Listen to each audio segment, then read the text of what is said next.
Pendant des décennies, le franc CFA a façonné et parfois enchaîné les économies de l'Afrique de l'Ouest. Mais aujourd'hui, un changement silencieux est en marche. Pas de manifestants, pas de coup d'État, juste un code, une application et une ambition. Libérer la région de ses dépendances du passé. Bienvenue dans l'ère de l'ICFA, la monnaie numérique qui pourrait redéfinir non seulement la façon dont les Africains paient, épargnent ou envoient de l'argent, mais aussi leur place dans l'ordre économique mondial. Dans cette vidéo, nous allons explorer comment cette innovation pourrait devenir bien plus qu'un outil financier, le socle d'une nouvelle souveraineté, d'une intégration régionale inédite et peut-être même le premier pas vers une Afrique de l'Ouest véritablement maîtresse de son destin.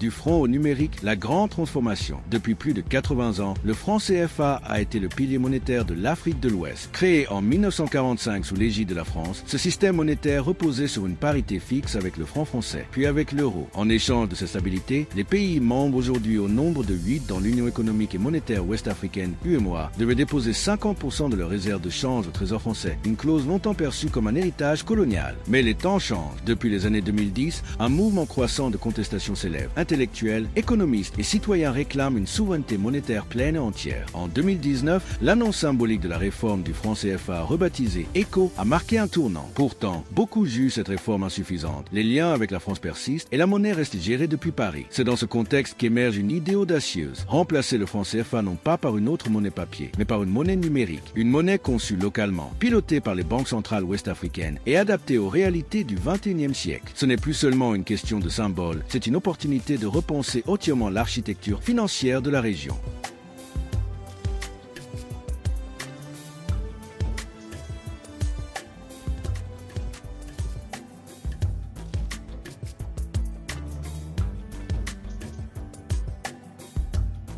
L'essor de l'ICFA, une monnaie numérique made in West Africa. Contrairement à ce que l'on pourrait croire, l'ICFA n'est pas une crypto-monnaie comme le Bitcoin. Il s'agit d'une monnaie numérique de banque centrale ou CBDC, Central Bank Digital Currency, entièrement adossée à la valeur du franc CFA actuel, mais existant uniquement sous forme numérique. Imaginez, votre téléphone devient votre portefeuille. Plus besoin de files d'attente à la banque, plus de frais exorbitants pour envoyer de l'argent à votre famille dans un village voisin. Avec l'ICFA, un agriculteur au Burkina Faso peut recevoir un paiement instantané d'un commerçants au Sénégal sans intermédiaire, sans délai et à moindre coût. Et les implications sont profondes. Selon la Banque mondiale, près de 70% des adultes en Afrique de l'Ouest n'ont pas accès à un compte bancaire traditionnel, mais plus de 80% possèdent un téléphone mobile. L'ICFA pourrait donc devenir le vecteur d'une inclusion financière massive en intégrant des millions de personnes dans l'économie formelle pour la première fois. C'est bien plus qu'une innovation technologique, c'est un levier de justice économique.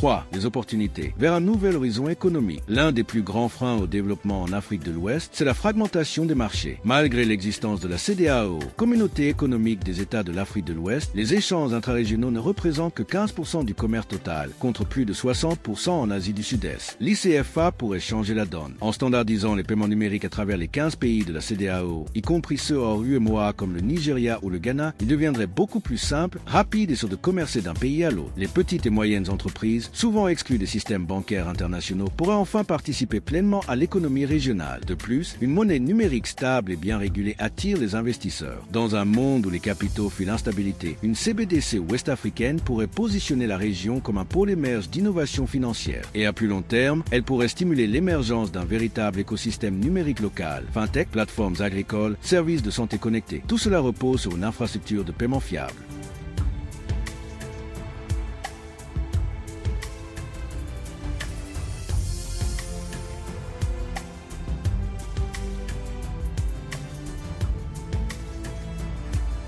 4. Les obstacles, réalité du terrain et défis à surmonter. Mais transformer cette vision en réalité ne sera pas sans embûches. D'abord, le consensus politique. La CEDEAO rassemble des pays aux régimes politiques, aux économies et aux intérêts stratégiques très différents. Le Nigeria, géant économique de la région, a déjà lancé sa propre CBDC, l'INERA, en 2021. Convaincre Lagos d'adopter une monnaie numérique commune ne sera pas simple. Ensuite, il y a la question de la sécurité. Une monnaie numérique centralisée est une cible de choix pour les cybercriminels. Sans cadre juridique robuste et infrastructure de cybersécurité à la hauteur, les risques de fraude, de piratage ou de surveillance abusive sont réels. La protection des données personnelles devra être au cœur de la conception de l'ICFA. Enfin, l'accès technologique. Si 80% des citoyens ont un téléphone, tous n'ont pas accès à Internet au débit, à l'électricité stable ou à une éducation numérique. Dans les zones rurales du Niger ou du Tchad, la priorité reste l'accès à l'eau potable, pas à une application de paiement. Pour que l'ICFA ne creuse pas les inégalités, il faudra investir massivement dans l'infrastructure numérique, l'éducation et l'inclusion. «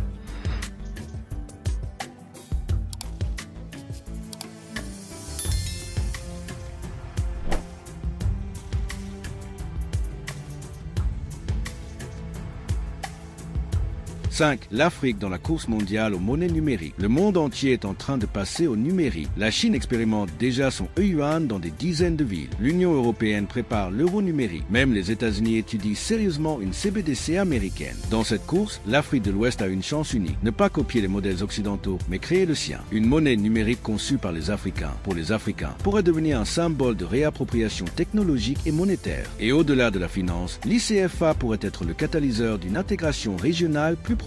Une monnaie commune favorise la coordination économique mais aussi politique. Elle renforce la solidarité entre peuples, crée des interdépendances positives et pose les bases d'une Afrique de l'Ouest unie, souveraine et innovante. À long terme, le succès de l'ICFA ne se mesurera pas seulement en volume de transactions, mais en capacité collective à redéfinir les règles du jeu mondial. Parce que dans le nouveau monde multipolaire qui se dessine, l'Afrique ne veut plus être spectatrice, elle veut être actrice. Et cette monnaie numérique pourrait bien être sa première grande déclaration d'indépendance du XXIe siècle.